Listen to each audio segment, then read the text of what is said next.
মধ্যে যেগুলো ওয়াজিবাত আছে, একটা ওয়াজিব যদি ইমাম সাহেব উল্টাপাল্টা করে, সিজদায়ে সাহু না দিলে নামাজ হয় না ক্যান্সেল হয়? ইয়েস, নামাজ উইল ক্যান্সেল, নামাজ ক্যান্সেল হয়ে যাবে।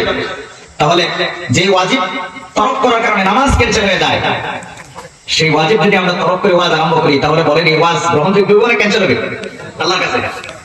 তাহলে ওয়াজিবাত তরক করলে মানুষ জাহান্নাম থেকে মুক্তি পায় না।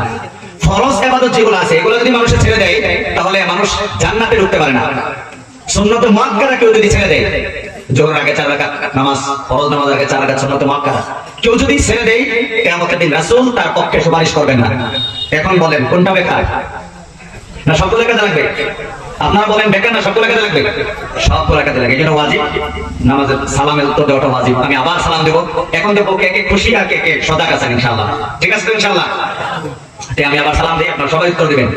এখন আপনারা যারা এখানে আছেন, যারা এখানে বসেছেন, যারা বাহিরে আছেন, আমি শুধু মানুষ শুধু লক্ষ্মীপুর থেকে প্রায় 267 kilometre far away from here, এখান থেকে আমি আপনাদের এখানে এসেছি। আমি ছোট মানুষ, আমার থেকে অনেক অভিজ্ঞ, অনেক শিক্ষিত, অনেক দামি মানুষ আপনারা এখানে আছেন, কিন্তু সম্মান দিয়ে এখন শিক্ষকের চেয়ারে বসাই দিয়েছেন। That's why now I am a teacher and you are all my students. এখন আমি শিক্ষক, আপনারা সবাই এখন আমার ছাত্র। কেউ আপনারা ছাত্র হতে পারে, খুশি হবে না?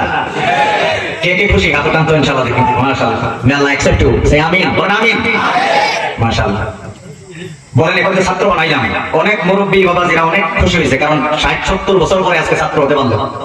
তবে আলিম ওলামাদের ছাত্র হলে নামটা কি শেষে বলবো, I will tell the end of my speech ইনশাআল্লাহ। কে কে আপনারা এখন তো ছাত্র হয়েছেন, এখন বলেন শিক্ষকের অনুমতি না নিয়ে কেউ এই ক্লাস থেকে উঠতে পারবেন? বলেন পারবেন? আমরা ক্লাস করেছি স্কুলে, এখনো আমরা ক্লাস করি। এখনো আমি student. I am doing my research work in cotton university. আমি রিসার্চ স্কলার, আমি একজন গবেষক ছাত্র। এখন আমি ছাত্র, কটন ইউনিভার্সিটিতে রিসার্চ করতেছি। যেহেতু এখন ছাত্রর কাতারে নাই, এখন আমি শিক্ষক, আপনারা হলেন ছাত্র। যাই হোক, শেষ পর্যন্ত কে কে থাকবেন হাত ওঠান। আচ্ছা, আপনারা সবাই থাকবেন। আর কে কে আমাকে ফালায় দিয়ে কে কে চলে যাবেন হাত ওঠান। আবার বলতেছি, কে কে চলে যাবেন হাত ওঠান। আবার 3 নম্বর সুযোগ, কে কে চলে যাবেন হাত ওঠান। তুমি আচ্ছা যাই হোক, আপনারা কেউ যাবেন না। আমি 3 বার সুযোগ দিয়েছিলাম আপনাদেরকে। I have given 3 times chance to go from here, but you haven't accepted my chance. আপনারা সুযোগ গ্রহণ করেন নাই। সুযোগ আমি দিয়েছিলাম, চান্স কামস ওয়ান, সুবিধা একবারই আসে, কিন্তু আমি 3 বার দিয়েছিলাম, কেউ গ্রহণ করেন নাই। আপনারা খুব বুদ্ধিমানের কাজ করেছেন, ইন্টেলেকচুয়াল অডিয়েন্স পেয়েছি আলহামদুলিল্লাহ। আমি বেশি কষ্ট দিব না।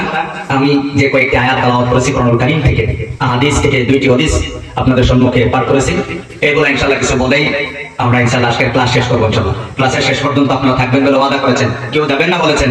এখন যদি কেউ উঠেন তাহলে কিন্তু খবর আছে। আচ্ছা, আরেকটা মাসলা বলি। ফরজ নামাজ আমরা যে কাতারে মসজিদে পড়ি ইমাম সাহেবের সাথে, সুন্নাত নামাজ ওই জায়গায় পড়ি না, জায়গাটা চেঞ্জ করব কেন? কারণ যে জায়গায় ফরজ নামাজ পড়েছি, this place will witness in the day of judgement in front of Allah for me. এই জায়গাটা কিয়ামতের দিন আমার পক্ষে সাক্ষী দিবে। সুন্নাত নামাজটা আরেকটা জায়গায় পড়ি, যাতে ওই জায়গাটা আমার জন্য সাক্ষী হয়, যাতে প্রতিটা ওয়াক্তে 2টা করে সাক্ষী যদি আমি বানায় যাইতে পারি মরার পরে। এই সবগুলা জায়গা আমার পক্ষে যদি আল্লাহ তাআলার কাছে গিয়ে সাক্ষী দেয়, বলেন কপাল ভালো হবে না খারাপ হবে? এই জন্যই তো আমরা জায়গা চেঞ্জ করে নামাজ পড়ি। ফরজ নামাজ মসজিদে পড়ে, সুন্নাত নামাজ ঘরে পড়লে সওয়াব আরো বেশি। কারণ আপনি যে ঘরে খালি আরাম করছেন এটা না, কিয়ামতের দিন আপনার ঘরে সাক্ষী দিবে যে আল্লাহ সাক্ষী, তোমার বান্দা শুধু আরাম করে না, উঠিয়া এই যে এই জায়গায় দাঁড়িয়ে এই জায়গায় তোমার কুদরতি পাওয়ার সিজদা দিছে, আল্লাহ তুমি তার মাফ করো। বলেন সুবহানাল্লাহ। রাসূল বলেছেন মসজিদ থেকে ফরজ নামাজ পড়ে নফল নামাজ, সুন্নাত নামাজ ঘরে পড়া বেশি উত্তম। যাই হোক, এই মাসটা বুঝছেন তো?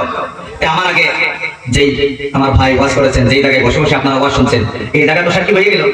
এখন আমার ওয়াজটা অন্তত পক্ষে একটু আগে আসলে, মানুষ জায়গা নাই দাঁড়িয়ে রয়েছে, অন্তত পক্ষে 2টা জায়গা কিয়ামতের দিন এই মায়েঙ্গের এই নাকারাহাবি এই অঞ্চল থেকে, এই জায়গা থেকে কিয়ামতের দিন 2টা সাক্ষী আপনাদেরকে আল্লাহ তাআলা দিবে। এই জন্য আমরা একটু আগায় আসি, এই জায়গাগুলো খালি রয়ে গেছে, ওনাদেরকে একটু সুযোগ দেই। আমার ভাইরা দাঁড়িয়ে আছেন, ওদিকে আপনারা একটু এদিকে আসিয়া যান ইনশাআল্লাহ। একটু মহব্বত করে আল্লাহর কাছে যেন কিয়ামতের দিন 2টা সাক্ষী দেয়। এই সুযোগ নিয়ে কেউ কিন্তু যাবেন না, আমি দেখতেছি। আপনারা কেউ চলে যাবেন না, সবাই ইনশাআল্লাহ বসে খালি জায়গাগুলো আমাদের বসে। আমার মাদ্রাসার ভাইরা যারা আছে, তোমরাও দয়া করে বসো ইনশাআল্লাহ, অনেক ফায়দা হবে ইনশাআল্লাহ। আল্লাহ কি বলছে, তোমরা ভবিষ্যতে গিয়ে দিনের কাজ করতে হবে, তোমরা একটু জায়গাটা বসো। বাইরে যারা আছেন দয়া করে আপনারা আসিয়া যান। কি বলেন? আমি কি আপনাদেরকে যাওয়ার জন্য বলছি না আগে আগে আসার জন্য বলছি? বলেন বলেন বলেন। আগে আসতে বলেছি। এখন ভলান্টিয়ার ভাই যারা আছেন আপনাদের এখন আর ভলান্টিয়ারের বাইরের কাজ সব শেষ। আপনারা সবাই করুন, আপনারা বসিয়ে দেন। এত কষ্ট করছেন, রাত দিন মেহনত করছেন, এই সভাটার পারমিশনের জন্য আপনারা যে কষ্ট করেছেন, কষ্ট আমিও কিছু করছি। যাই হোক, আল্লাহ তাআলা কবুল মঞ্জুর করুক, শেষ পর্যন্ত যেন আমরা কিছু শিখিয়ে দিতে পারি আমার ভাইরা। আমি আপনাদের সম্মুখে যে আয়াত সর্বপ্রথম তেলাওয়াত করেছিলাম, এই আয়াতটুকু আমরা যদিও হাফিজ না, আলিম না, কিন্তু আমি মনে করি এজ এ হল সবাই আপনার এই আয়াতটা ছোটস্থ না হইলেও আপনাদের অভ্যাসে প্রায় মুখস্থের মতো। কারণ এই আয়াত ইমাম সাহেব জুম্মার দিন দ্বিতীয় খুতবা পরে শেষ করার আগে আয়াতটা তেলাওয়াত করেন। সূরা নহলের 90 নম্বর আয়াত আজকে আমরা শিখবো ইনশাআল্লাহ। সূরা নহলের 90 নম্বর আয়াত আমি আপনাদের সম্মুখে তেলাওয়াত করেছি। সূরা আরাফের 84 নম্বর আয়াত আমি আপনাদের সম্মুখে তেলাওয়াত করেছি। আল্লাহ তাআলা যদি তৌফিক দান করে কিছু আলোচনা করব। তবে আজকে আমি যে বিষয় আলোচনা করব, হুজুরে আমাকে হিন্টস দিয়েছে যে বর্তমান সমাজের মধ্যে যে বিশৃঙ্খলা, যে অসুবিধা, বলেন ইসলাম মানে কি, শান্তি না অশান্তি? তাহলে আমরা বর্তমান শান্তি আছি না অশান্তি আছি? ইসলাম মানে শান্তি, আমাদের কপালে অশান্তি কেন?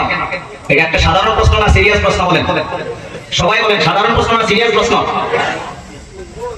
ইসলাম মানে শান্তি, আমরা আছি অশান্তি। তাহলে আমরা কি বুঝলাম যে ইসলাম মানে শান্তি খালি মুখে বললে হবে না, আসলে অন্তরে শান্তি পাওয়া দরকার? তবে ইসলাম মানে শান্তি, অশান্তি কেন?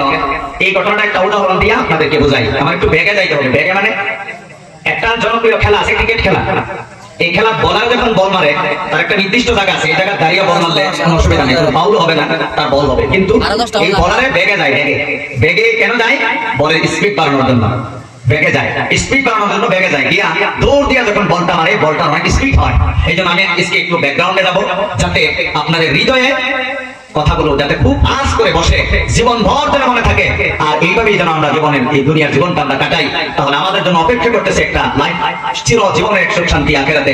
ইনশাআল্লাহ আমরা সেইভাবে জ্ঞান দেবো তো ইনশাআল্লাহ। আপনারা যেহেতু ছাত্রের কয়েকটা কোয়ালিটি থাকতে হবে জ্ঞান অর্জন করার জন্য। সেই কোয়ালিটি হলো কি? সেই কোয়ালিটির নাম হলো TPI system, total physical interaction. দেখেন এখানে আমি আসলে আপনারা ওয়াজ মনে করবেন, এটা একটা ক্লাস মনে করবেন, সাধারণ কোনো ক্লাস নয়। আপনারা বলেন স্কুলের একটা ছাত্র ক্লাস না করে যদি চলে যায়, তাহলে এই ছাত্রটা পরীক্ষা লিখতে পারবে না কলম কামড়াবে? বলেন পরীক্ষায় লিখতে না পারলে আর কলম কামড়াইলে গোল্ডেন এ প্লাস নিয়ে পাস করবে না গোড়ার টিম লইয়া ফেল করবে? আচ্ছা, স্কুলের ছাত্র যদি গোড়ার টিম লইয়া ফেল করে, তার সারা জীবন মৃত্যু পর্যন্ত কপাল ভালো হবে না মন্দ হবে? মন্দ হবে। এই মন্দ জীবনটা তার চিরদিনের জন্য হবে না কয়েকদিনের জন্য হবে? চিরদিন কেন? চিরজীবন থাকবো নি দুনিয়া। তাহলে স্কুলের ক্লাস মিস করলে ক্ষতি হয়, এটা স্বাভাবিক। তবে ক্ষতিটা হয় কয়েকদিনের। কতদিনের? শ্বাস আপ ডাউন পর্যন্ত ক্ষতি হয়। কিন্তু এখন যে আপনারা যে ক্লাসের মধ্যে বসেছে আমার ভাইয়েরা, এটা কোনো সাধারণ কোনো বিজ্ঞানের ক্লাস নয়, এটা প্যারানর্মাল সায়েন্সের ক্লাস। যে কিতাব বোঝার জন্য আপনারা বসেছেন, ছাত্র হয়েছেন, এই ছাত্রের ব্যাপারে রাসূল সাল্লাল্লাহু আলাইহি ওয়াসাল্লাম বলেন, খায়রুকুম মান তাআল্লামাল কুরআন ওয়া আল্লামা। তোমাদের মাঝে পৃথিবীর মাঝে কোরআনের শিক্ষক এবং কোরআনের ছাত্রছাত্রী পৃথিবীর সবচেয়ে ভালো মানুষ। বলেন সুবহানাল্লাহ। পৃথিবীর সর্বশ্রেষ্ঠ মানুষের উপাধিতে রূপান্তরিত হয়েছে আজকে এখানে বসার কারণে। কারণ এখানে যদি ক্লাস করে আপনারা কয়েকটা কোয়েশ্চন যদি মুখস্থ করতে পারেন, যে কোয়েশ্চনগুলো কবরের মধ্যে করা হবে, যে কোয়েশ্চনগুলো 5টা কোয়েশ্চন হাসরের ময়দানে করা হবে, সেই প্রশ্নগুলো যদি এখনই আপনি উত্তর জানিয়ে যদি যাইতে পারেন, তাহলে ইউ উইল বি সাকসিড, আপনি সফলতা অর্জন করবেন। 1-2 দিন